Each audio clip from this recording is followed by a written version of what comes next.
Hello বন্ধুরা, অনেকদিন তোমাদের সাথে কোনো রেসিপি শেয়ার করা হয়নি, তাই ভাবলাম আজ একটা ছোট্ট রেসিপি শেয়ার করি। এই যে মটর ডাল আর মুসুর ডাল ভিজিয়ে রেখেছিলাম, দুটো কাঁচা লঙ্কা দিয়ে পিষে নিয়েছি।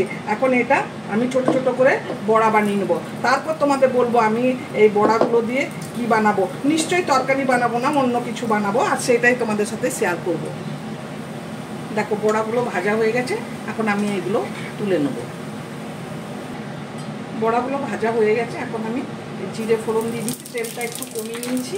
আর এই যে পেঁয়াজ দিয়ে বানাবো, এটা একদম পুরোনো দিনের রান্না।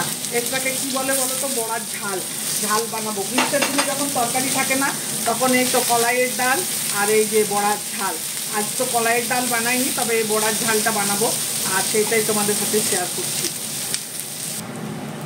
পেঁয়াজটা অনেক বেশি ভাজবো না, ওই যে দেখো যে ভাজা ভাজা হয়ে গেছে।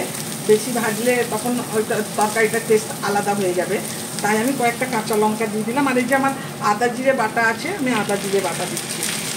আর একটু হলুদ দেবো, হলুদের গুঁড়ো একটু, আর একটু লঙ্কার গুঁড়ো। এই যে লঙ্কার গুঁড়ো আমি কাঁচা লঙ্কা দিয়ে আমি ডালটাকে বেটেছি, তাই আমি ইয়েটা কম করে দিলাম। এবার এটা ভালো করে কষিয়ে নেবো। এখানে আমি ধনে পাউডার দেবো না, এটা আমার একদম শুকনো শুকনো হবে তো, তাই একটু পরিমাণ মতো খালি পেঁয়াজের নুনটা দিচ্ছি। আমার বড়ার মধ্যে নুন দেওয়া আছে। এই যে এখন একটু জল দিয়ে দেবো, তারপর বড়াগুলো দিয়ে ঢেকে দেবো। শুকনো শুকনো হবে এটা, তাই অল্প একটু জল দিলাম, ঢেকে দিচ্ছি। এই যে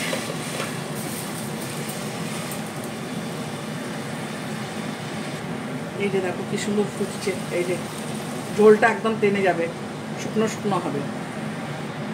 জল একদম শুকিয়ে গেছে, এখন আমি দেখো গ্যাসটা বন্ধ করে দিচ্ছি। এই যে ধনেপাতা দিয়ে পরিবেশন করব।